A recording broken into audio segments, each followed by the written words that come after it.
All right. Back here on Patrick's T-Bird, I have our rocker arms here torqued down to where they need to be. Scotty's over there choking to death while I'm trying to shoot video. I've got this all torqued down, ready to go. 45 foot-pounds, where this should be. My brain just stopped. I'm going to put this right at top dead center. We're at like 8 degrees right now. And then I'm going to measure intake and exhaust. Push rods, I'm pretty sure they'll be the same length, but we will double check here. All right, so thank you, Scotty, for walking in my light. Just kidding. So, ladies and gentlemen, we have this 1966 T-Bird engine here that Bobby's working on, and he's going to show us exactly what he's doing today. So, please, Bobby, tell us, in your thoughts, what really happened?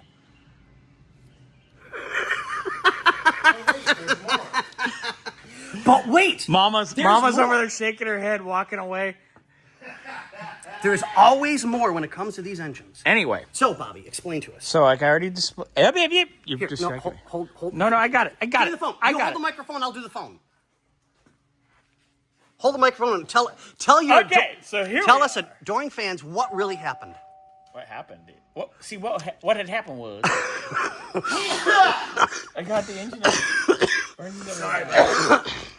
I got the engine up at top dead center. Right. Cylinder 1. Intake, exhaust, blah, blah, blah.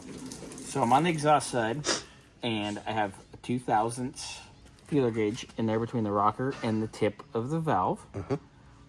Just for mock-up purposes. I always leave 2/1000 in there. Gives us just a little lash. It's hydraulic. 2/1000 ain't gonna hurt nothing. Right. So I got my push rod length checker here, and it's good, and it's in. So I'm set there. So next step is gonna be, I'm gonna take the rockers back off, measure this, and I'll know how long of a push rod we're gonna need. And then I will retorque these again, and I'm gonna double check it on the intake side as well, but I'm pretty sure it'll be the same. Hey, thank you very much for playing. And I'll show you me measuring my rod. All right. So got our push rod length checker in our caliper. 8 inches, 671 thousandths, and 2.5 tenths. So 8.671. So 8,670 will be fine. 8,675 will be too much.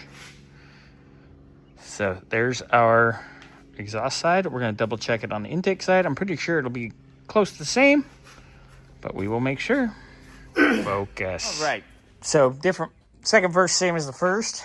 Just here on the intake side. Double checking. Got myself 2/1000 in there.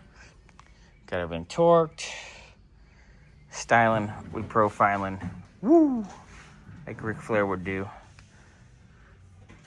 So, gonna pull that out, check the length on that. I'm sure it's gonna be close enough to order all of them the same, and then we'll be done. All right, so on our intake side, we are at 8,663. All right, so we're within a couple thousandths. There we go. So now we get to place our order for push rods. Yay! And while we're at it, we'll get valve springs as well. So when we get that situation handled, I will show how to do installed height on valve springs.